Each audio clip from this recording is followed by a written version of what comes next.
Hello friends, welcome back to the my new video guys and my YouTube channel guys. Today friend, we are going to talk about how can we solve this keyboard lag problem.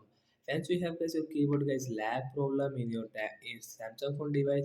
So how can we solve guys keyboard guys lag problem today friends? I will show you. I will tell you in this video guys.